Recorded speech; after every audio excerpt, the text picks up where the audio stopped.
भगवान आचार्य, उनका नाम ही है ऐसा। भगवान आचार्य, उनका चरित्र श्रवण करते हैं। आचार्य भगवान खंज कला गौरस्य कथ्यते।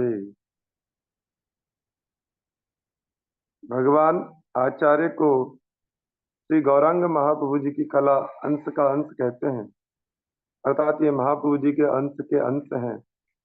इनकी गिनती श्री चैतन्य शाखा में होती है। ये 24 परगना जिले के अंतर्गत हाली शहर के रहने वाले थे। श्री चैतन्य चरितमृत में श्री चैतन्य शाखा का वर्णन करते हुए श्री कृष्णदास कविराज गोस्वामी जी ने श्री भगवान आचार्य के नाम का भी उल्लेख किया। भगवान आचार्य ब्रह्मानंदाख्य भारती श्री सिखी महिती आर मुरारी महिती चैतन्य चरितमृत श्री गौड़ीय वैष्णव अभिधान में ऐसा उल्लेख है कि भगवान आचार्य का आविर्भाव स्थान तो श्रीधाम नवदीप है, किंतु थे ये हाली शहर निवासी। इनके पिता श्री सतानंद खान थे, जो कि बहुत ही धनी एवं विषयी थे, ऐसा शास्त्र यहाँ पर लिखा है। जबकि यह स्वयं परम वैष्णव सुपंडित और श्री भगवान के साथ सख्य भाव रखने वाले थे। श्री स्वरूप दामोदर जी के साथ भी इनका सखा जैसा व्यवहार था। इन्होंने एकांत रूप से श्री चैतन्य महाप्रभु जी के पाद पद्मों का आश्रय लिया था। ये बीच बीच में श्री चैतन्य महाप्रभु जी को अकेले भोजन करवाने के लिए निमंत्रण करके घर पर बुलाते थे और उन्हें बहुत प्रकार के व्यंजन परोसते थे। श्री चैतन्य चरितमृत की अंत लीला के द्वितीय परिच्छेद में यह विषय इस प्रकार से वर्णित हुआ है। पुरुषोत्तम प्रभु पासे भगवान आचार्य परम वैष्णव ते हो सुपंडित आर्य सख्य बाबा क्रांत चित्त गोप अवतार स्वरूप गोसाई सह सख्य व्यवहार। एकांत भावे आश्रिया चैन चैतन्य चरण मध्य मध्य प्रभु ते हो करे न निमंत्रण घरे भात करी विविध व्यंजन एकले गोसाई लैया करा न भोजन। नीलांचल में श्री महाप्रभु जी के पास एक परम वैष्णव श्री भगवान आचार्य रहते थे, जो बहुत शास्त्रज्ञ एवं अति सरल थे। वे श्री कृष्ण के एक गोप का अवतार थे।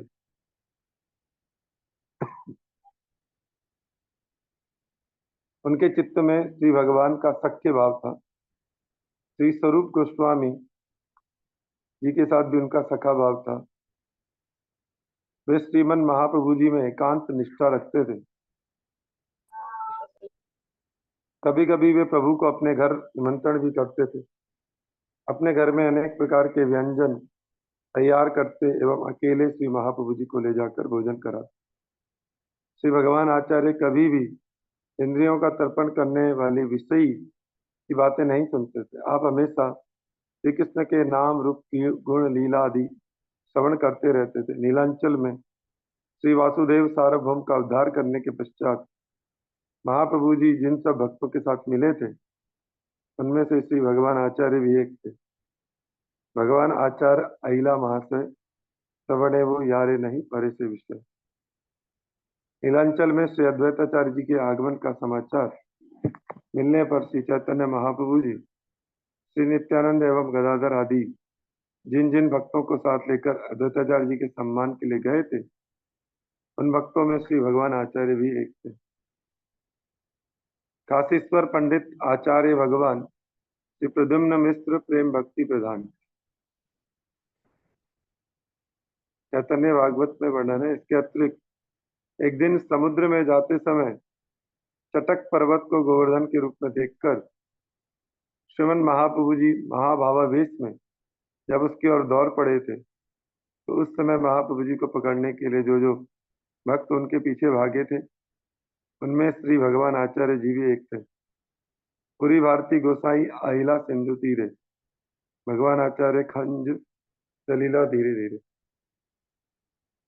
जब गौड़िया वैष्णवों को ये संवाद मिला, इसे चैतन्य महाप्रभु जी दक्षिण यात्रा करने के पश्चात नीलांचल आ गए, तो सभी नीलांचल आकर महाप्रभु जी से मिले। तो उस समय भी भगवान आचार्य अपने सब काम छोड़कर महाप्रभु जी के चरणों में रहने के लिए आ पहुंचे थे। राम भद्राचार्य आर भगवान आचार्य प्रभु पदे रहिला दुए छाड़ी सर्व कार्य। राम भद्राचार्य और भगवान आचार्य जी दोनों सब कार्य छोड़कर महाप्रभु जी के चरणों में रहे। भगवान आचार्य लंगड़े थे और एवं उन्होंने गृहस्थ जीवन अपनाया था। इनके पुत्र थे श्री रघुनाथ आचार्य। जब श्री जानवा देवी अपने गणों के साथ खड़दा से खेतुरी धाम में गई तो उन भक्तों में श्री भगवान आचार्य जी के पुत्र श्री रघुनाथ आचार्य भी थे। खंज भगवानात्मज रघुनाथ आचार्य आसिया मिलीला तेहु सर्व गुणे आर्य। भक्ति रत्नाकर ग्रंथ में लिखा है, सब गुणों में श्रेष्ठ रघुनाथ आचार्य जो कि लंगड़े भगवान आचार्य के पुत्र थे, वह भी साथ आ मिले।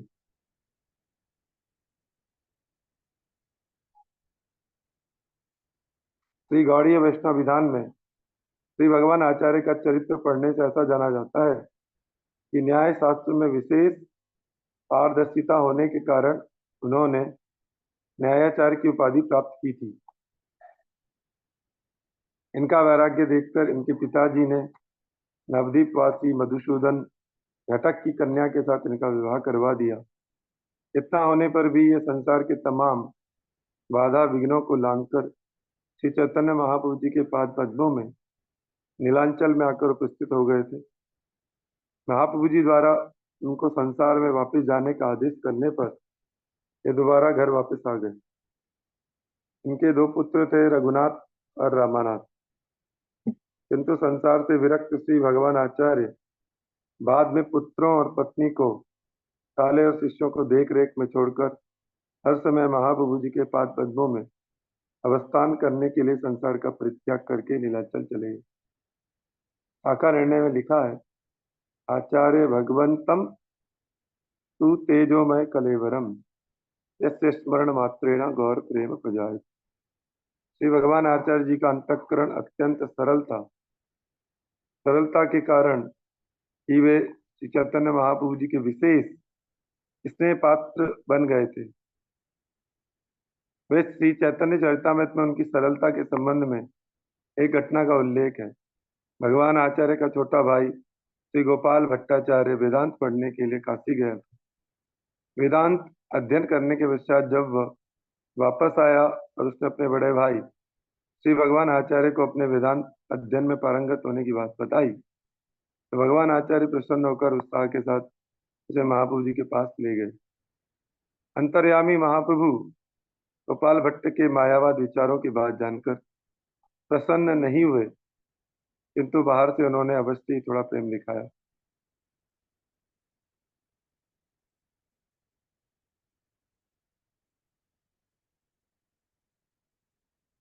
श्री भगवान आचार्य एक बार फिर अपने छोटे भाई को श्री स्वरूप दामोदर जी के पास लाए और निवेदन किया कि मेरा छोटा भाई गोपाल अच्छी तरह वेदांत पढ़कर आया है, इसलिए आप सभी उससे वेदांत भाष्य सुने।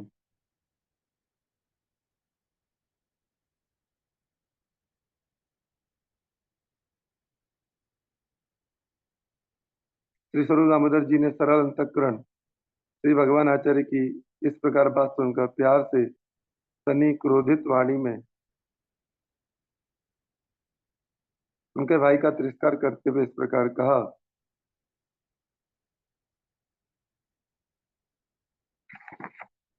बुद्धि भ्रष्ट हैल तोमार गोपालेर संगे मायावाद सुनिवारे उपजील रंगे वैष्णव हैया ये वे शारीरिक भाष्य सुने दिव्य सेवक भाव छाड़ी आपने रे ईश्वर माने महाभागवत यही कृष्ण प्राण धर यार मायावाद श्रवणे चित्त अविष्ट फिरे तार। श्री स्वरूप गोस्वामी ने कहा, भगवान आचार्य गोपाल के संग से तुम्हारी बुद्धि भी भ्रष्ट हो गई लगती है, अभी तुम मायावाद को सुनना चाहते हो।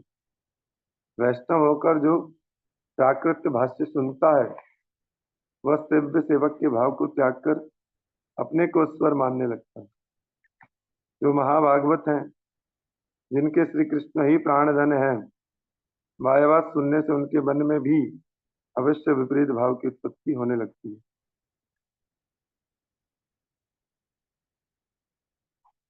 इस प्रकार श्री स्वरूप दामोदर जी द्वारा तिरस्कृत होने के पश्चात श्री भगवान आचार्य ने कहा कि उनका मन तो कृष्णनिष्ठ है, इसलिए शारीरिक भाष्य सुनकर वे भक्ति पथ से गिरेंगे नहीं।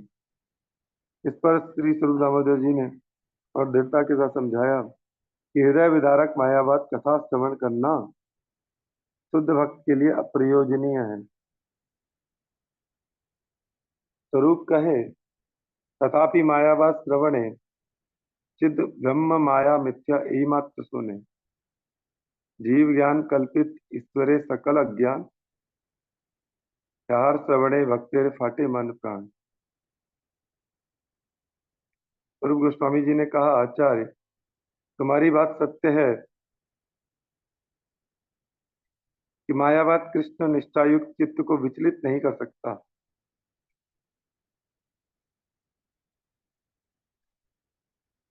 फिर भी मायावाद सुनने से लाभ ही क्या है? उसके सुनने से वृथा समय ही नष्ट करना, और उसके सुनने में एक बार भी तो कृष्ण नाम सुनने को नहीं मिलता। केवल चित्त ब्रह्म माया मिथ्या, यही तो सब सुनने को मिलते हैं। जीव ने अज्ञानवश ईश्वर की कल्पना कर ली है। जो भगवान के साकार सगुण सच्चिदानंद स्वरूप की कल्पना करते हैं वे सब अज्ञानी हैं। यही तो शंकर भाष्य का मत है कि जीव ने क्या करा, अज्ञानतावत ईश्वर को कल्पना करी है, और भगवान का साकार जो सगुण सच्चिदानंद स्वरूप है कि वो कल्पना करते हैं, वे सब अज्ञानी हैं। यही शंकर भाष्य बोलता है। इस बात के सुनने से तो कृष्ण भक्तों के प्राण फटने लगते हैं। श्री स्वरूप दामोदर जी की उपदेश वाणी के तात्पर्य को समझकर श्री भगवान आचार्य ने लज्जित और भयभीत होकर छोटे भाई को गांव भेज दिए। एक और घटना श्री चैतन्य चरितमृत में अंत्य लीला पंचम परिच्छेद में वर्णित है। पूर्व बंगवासी एक विप्र कवि ने महाप्रभु जी के संबंध में एक नाटक की रचना की थी।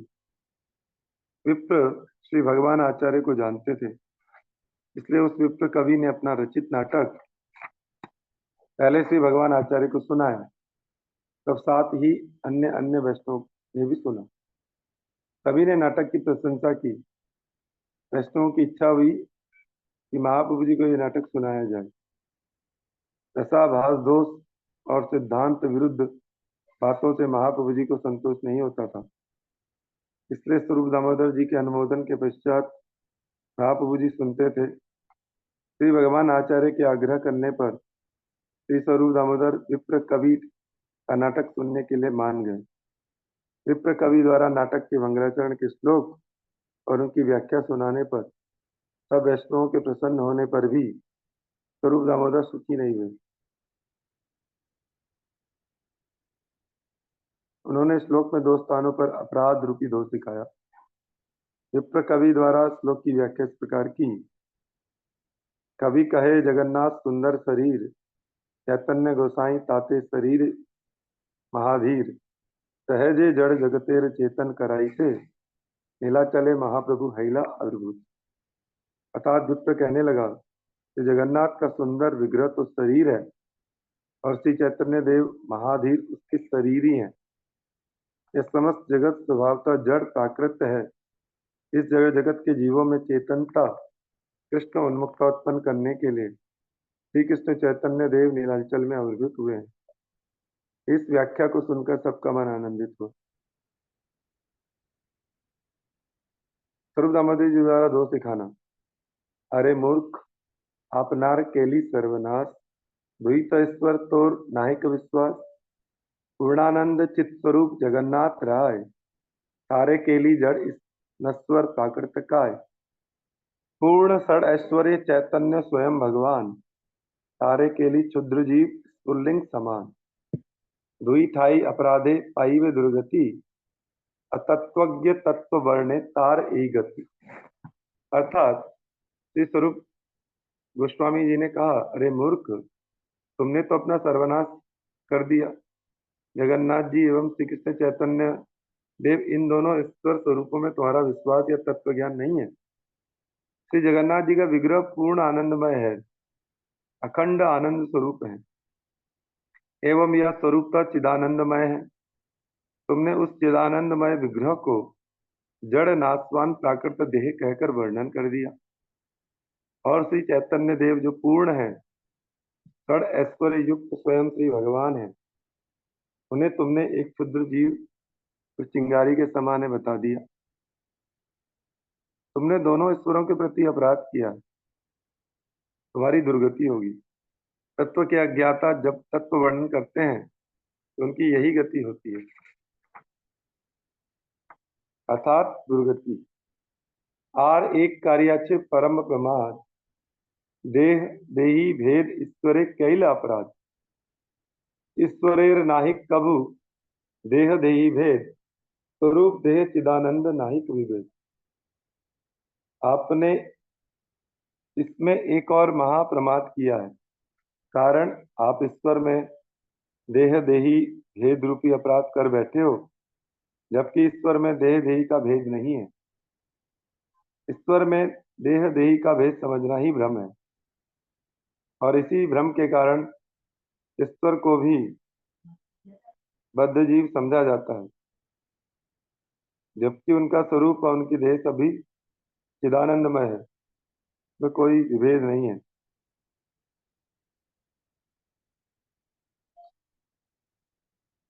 श्रीमद् भागवत को शुद्ध भक्त वैष्णवों से श्रवण करना चाहिए।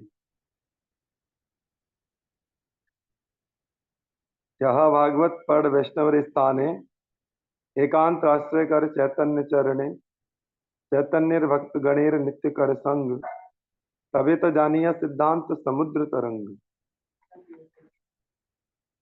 विप्र कवि के विस्मित, लज्जित और भयभीत हो जाने पर श्री स्वरूप दामोदर ने उसके दुख को दूर करने के लिए कहा कि शुद्धा सरस्वती द्वारा निंदा सूचक वाक्यों की भी कृष्ण महिमा प्रकाशक व्याख्या हो सकती है। उनके द्वारा इस विषय को विस्तृत रूप से समझाने पर विप्र कवि ने भक्तों के चरणों में आत्मसमर्पण कर दिया। एक बार श्री भगवान आचार्य जी ने महाप्रभु जी को घर में उत्तम रूप से भोजन करवाने की इच्छा से छोटे हरिदास को सुगंधित बारीक चावल मांग लाने के लिए टिकी माहिती की बहन माधवी देवी के पास भेजा था।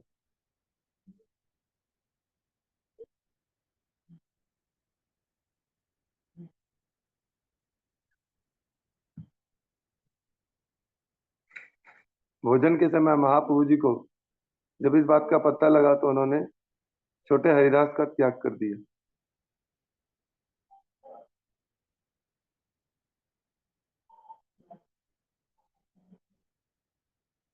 वैरागी के लिए स्त्री के साथ वार्तालाप विष खाने से भी ज्यादा खराब है। यह शिक्षा देने के लिए ही महाप्रभु जी ने ऐसी कठोरता का प्रदर्शन किया। प्रभु कहे, वैरागी करे प्रकृति संभाषण, देखी ते ना पारो अमित तहार वदन। यहाँ पर ये भगवान आचार्य जी का चरित्र आप लोगों ने श्रवण किया। बड़ा ही सुंदर चरित्र है। इसमें से आप लोगों ने कुछ श्रवण कर पाए? कोई भक्त, कोई माता जी?